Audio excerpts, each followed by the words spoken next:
Right. We got some questions from people that were sent in by email. All right. So I'm just going to dive right in. Do you ever worry about that brutal honesty might push people away, or is that the point? Interesting. Honestly, I think I think honesty gets a bad rap. Somewhere along the line, people started confusing honesty with cruelty. And they're not the same thing. When I'm brutally honest, it's not about being mean. It's about stripping away all the fluff so we can actually see what's real. Yeah, sometimes it pushes people away, but I'd argue those people aren't ready for growth yet, and that's okay. Truth isn't meant to be make everyone comfortable. And see, that's the problem is we've fallen into this comfort culture where, you know, there's trigger words or you know, phrases that we're not supposed to use. And everybody's kind of tiptoeing around on eggshells on top of ice in the rain, trying to make sense of how do I communicate what I'm thinking and feeling to others. And yet you got to sit there and try to uh, basically dissect and understand down at a molecular level what their perception of your intentions is going to be. And it just doesn't work. Truth isn't meant to make us comfortable. It's meant to make us better. Now, we can deliver that truth, brutal truth, with some empathy. So there's an empathetic approach that I would say that we deliver that truth with. All right, next question. The untruth of kindness. I feel attacked. Are you saying kindness can be harmful? Well, these are hard. I get this reaction all the time. Here's the thing. Kindness is beautiful when it's genuine. But when kindness becomes a mask to avoid discomfort or to dodge the truth, it becomes harmful. You can think of people at work, coworkers, bosses. You can think of people you were in school with. You can think of people in your family where there's probably many examples you can lean into where you pulled back on actually saying what needed to be said. You maybe didn't pull back, but you stopped from actually telling them the honest, unlayered, unfiltered truth. And when we dodge the truth, the fact is we're not being honest with ourselves and we're not being honest with the other person. And I think that's where harm comes in. Think about it. If a doctor kindly told you everything was fine while ignoring your symptoms, is the doctor being kind? Because they're worried more about bedside manners and reviews? No, that's not kindness. It's malpractice. The same goes for leadership. The same goes for relationships. The same goes with parenting. Sometimes the kindest thing we can do is tell the truth, even if it stings. All right, next question. Burpees and gym lead. But if I already hate burpees, can your tech fix that?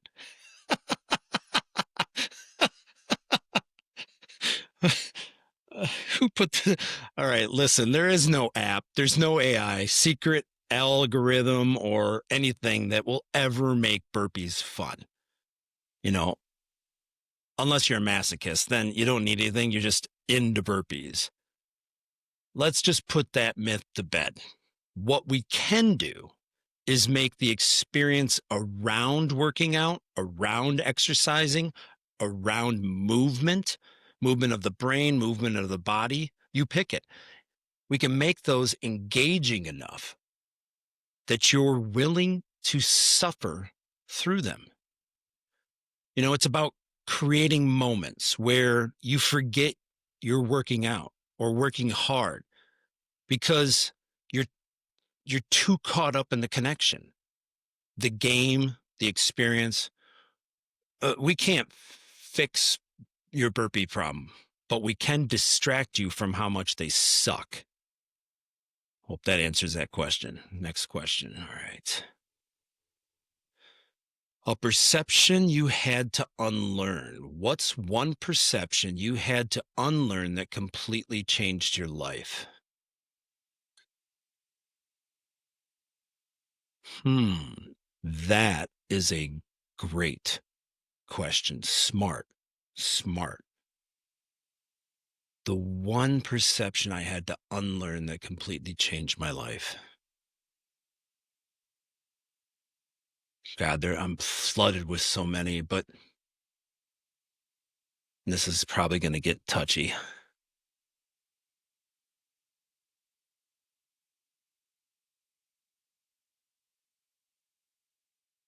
That authority figures are by label only.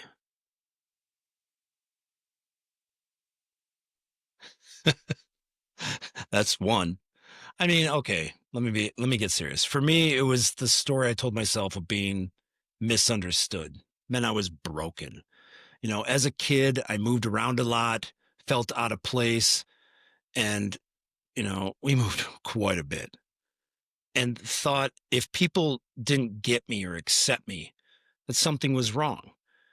And, you know, to pull back a little bit and have you guys understand what I mean by moved around a lot,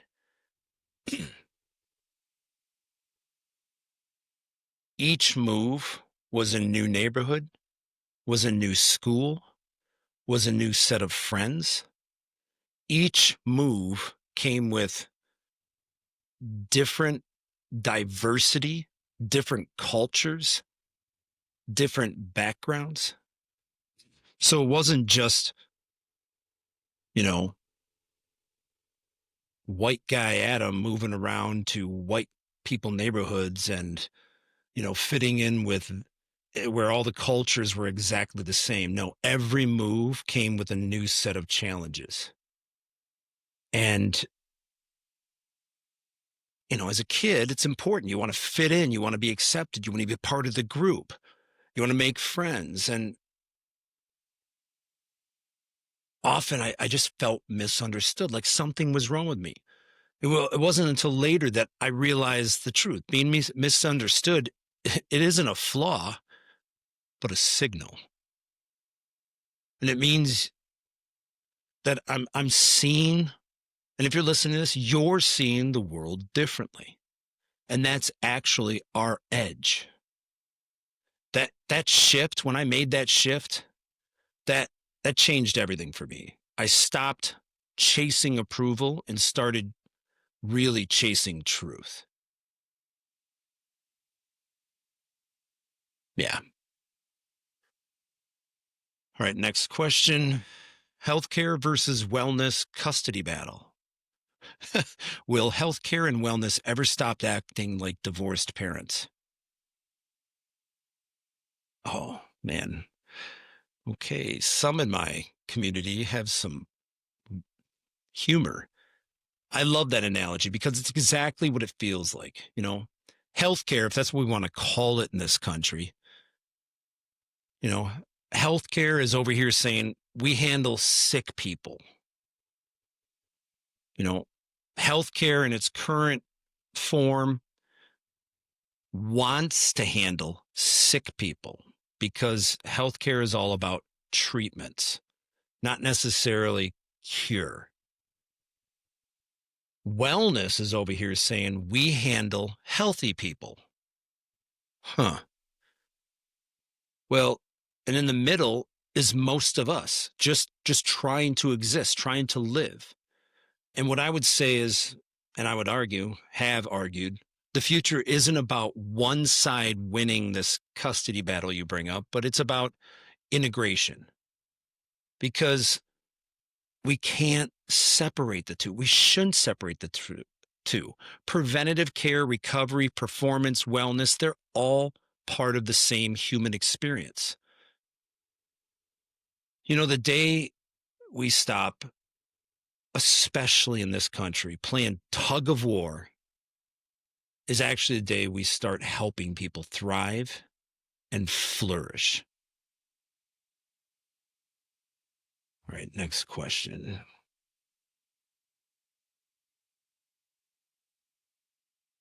How do you stay stoic in a rush hour of chaos?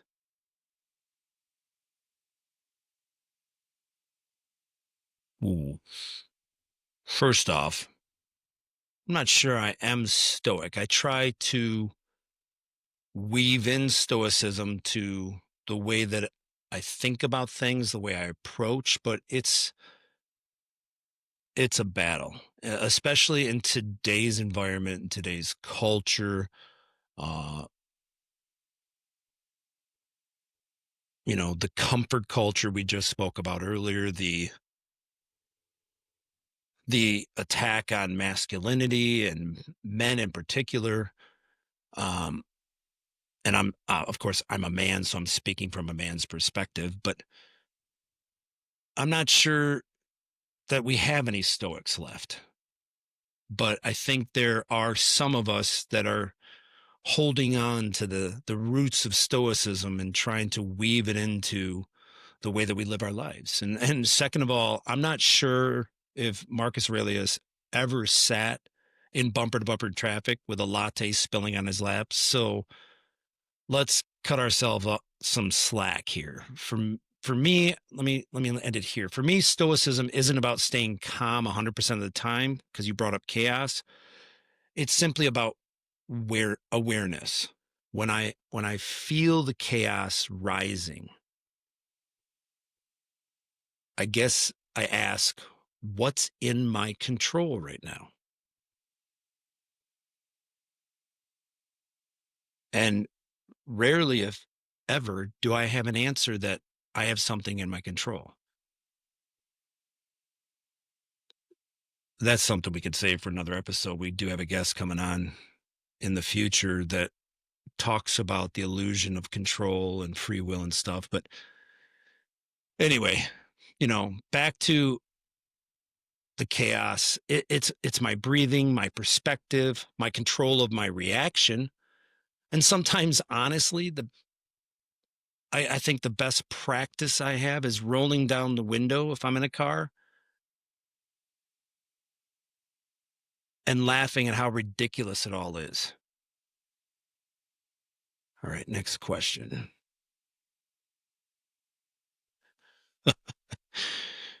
Growth as a science. Clever line. What does growth as a science really mean? He's referring to one of the lines I used in an essay. Here's what I meant. Science runs on experiments, not assumptions. Growth should be the same way. We test, we measure, we adjust.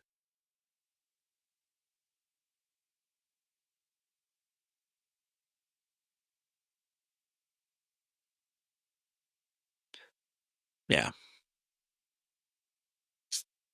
I'm going to go to the next question. That's a difficult one. It was weird. When you call out illusions, do people write you off as a conspiracy uncle?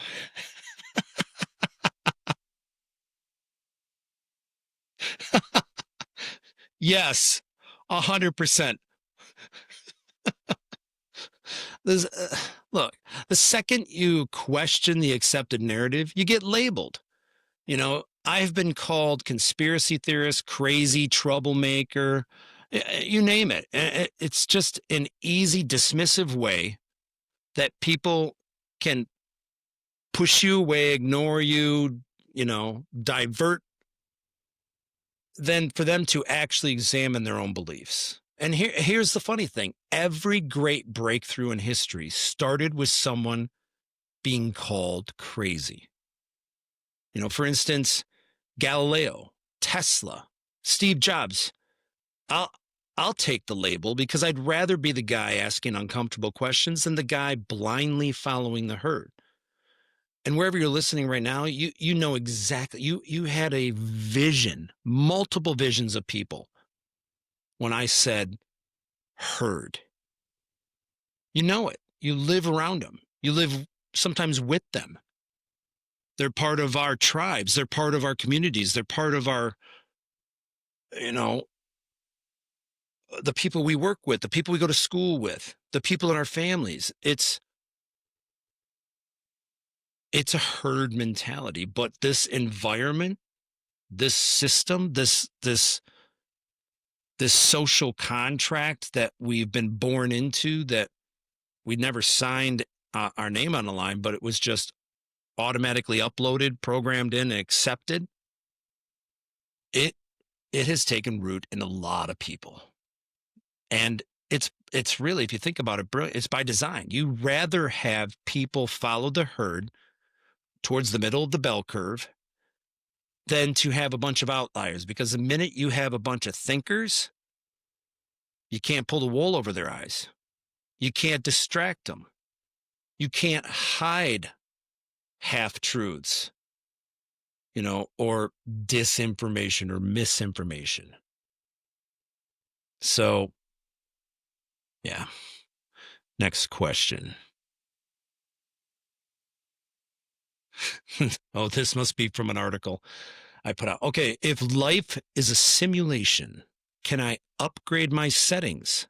Because Mondays suck. Well,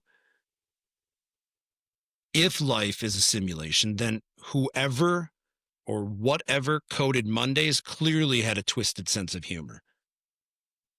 But remember, we are the ones that kind of created this calendar, and especially in Western societies where weekends, week, work week, weekend retreat. I mean, before there was this calendar, we worked every day just to survive. So, you know, and here's the kicker. I guess I want to kind of leave it on here. Whoever programmed the way that things are, it doesn't matter. I mean, if we're pretending that this is a simulation, which there is strong evidence to suggest that this is, you can upgrade your own settings by upgrading your perception. Change how you frame Mondays. Try it. And the experience changes. So instead of sitting around all weekend dreading the Monday, reframe it. Find things that help you put a silver lining around it. There's a positiveness. I don't care if it's Monday morning, because it sucks so much, is the one morning you stop by and buy an $8 drink from Starbucks. And you love that Starbucks drink. So you reframe it as, I can't wait to get my Starbucks drink. So try reframing it and watch how the experience changes. And I'm not saying it turns it into a beach vacation, but what you do get is more control over your life than you realize. Think of it like changing the filter on your glasses. My wife's an eye doctor. We own an optometry practice. We sell glasses, and I can tell you wholeheartedly, if you stop into these places and you try on different color sunglasses, I'm not talking the cheap stuff at the gas station. That doesn't work. You got to go try on Maui Gems, Ray-Bans, Oakleys. Try the different colored glasses. Look outside. If there's no windows, walk outside. They'll let you, and check it out, especially during a sunny day. And tell me that the world doesn't appear different. There's truth in the expression rose-colored glasses. It's the same reality, no matter what glasses you're putting on, but it's a different experience. I will admit here, and I'm not supported by Maui Gem yet, but that Maui's, there is nothing that compares for me in the experience of putting on my slightly yellowed and rosed Maui Gems and going outside. I get happy. Ooh, it just, everything feels lighter. There's more detail and stuff versus I've had other pairs where they're gray or black and you go outside and sure, my eyes are protected from the UV rays and I'm not getting as much sunlight in. But when you look around, it's just kind of cloudy. Even though there's no clouds in the sky, it just feels like the experience has been dimmed. So try that. Reframe it. Maybe put on some different glasses, sunglasses, and walk into work. Maybe the Maui's will brighten the day and you can look at your boss and different set of change the experience. Okay, next one. Fitness club rant. Oh boy, here we go into the fitness clubs. Why do clubs charge me for engagement when all they've engaged is my credit card?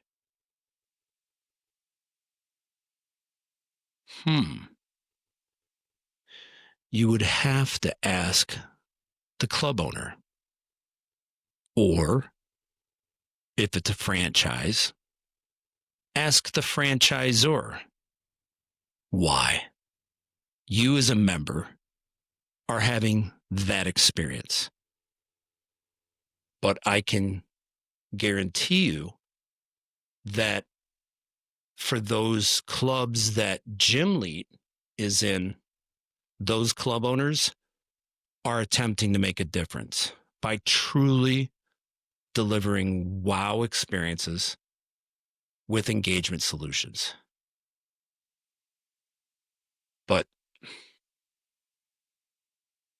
let me pull on that thread a little bit more.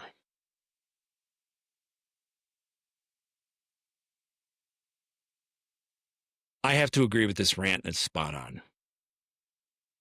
And